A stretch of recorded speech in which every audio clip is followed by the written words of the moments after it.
Welcome back to Show Me St. Louis. You might think an aquarium is just for a place for looking at fish, but there's also a conservation message that extends all the way to your dinner plate. Seafood is delicious and it can be healthy for you, but some species of fish and other types of seafood can be overfished or endangered. So how do you really know, right? Absolutely. I am joined this morning with Aaron Clark from St. Louis Aquarium to tell us all about this and break it down for us. Please fill us in. Yeah, so seafood is delicious, and it's something we want to help people choose and eat intelligently, make smart decisions, but still enjoy it.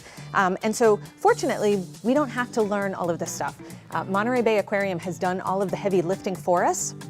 They created a seafood watch program. Okay. And what it does is it breaks down your best, your good, and your avoid fish. Right. Yeah, so ones when you're out at a restaurant or out at the supermarket searching, you can reference this list. You can pick these up at the aquarium's Conservation and Education Center. They also have an app you can download on your phone, so it's very convenient. Nice. And an easy way to kind of reference. And then if you still have questions, anytime you go out to dinner, ask. Ask your server, ask your restaurants. No question stupid, right? No, exactly. So some great options to look for are farmed oysters, clams, mussels, all great things. Okay. Some other ones, Atlantic cod, char, which is really great for fish fries here in St. Louis. So we have lots of opportunities. But then there are some fish that, within the group, some species are sustainable and some aren't. So this is where this comes in really handy.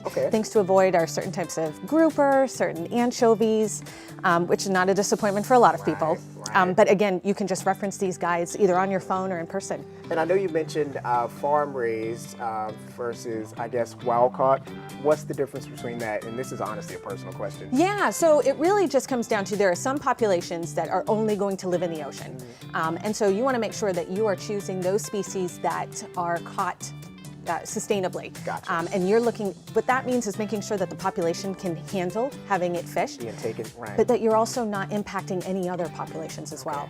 But then there are some, there are catfish here that are either native but also farmed. And again, you want to make sure you're choosing the right ones because some of the farming practices they can have a large impact on the environment. And so, again, we don't have to memorize it all. There's so many. That's why you have pamphlets like this, right? Exactly. And go to the St. Louis Aquarium to get yours. Yes. So you have some nice dishes here. Explain to us what is this and what the difference is. Yeah, absolutely. So after a visit to the aquarium, you can head on over to the train shed. So we've got some both delicious and sustainable options on the menu here. So in front of us, we've got some peel and eat shrimp in a hot and spicy butter with a charred lemon. So that is sustainably farmed shrimp. If you're looking for something a little heavier, we've got a little more robust, I guess. We have lemon peppered salmon, seared salmon with an ancient grade pilaf, sauteed spinach, and a lemon dill yogurt. And so this is a Seafood Watch certified fish. Ooh-wee, that sounds so good. Now, I do love, and I'll just say this really quick, I loved the peel, when you have to peel the shrimp because I feel like it keeps the flavors in there. Absolutely. So, but all the information that you guys need is going to be right there on your screen. Screenshot that and go to the St. Louis Aquarium for all of your seafood eatery needs, the good, the bad, and the ugly. We'll be right back as always.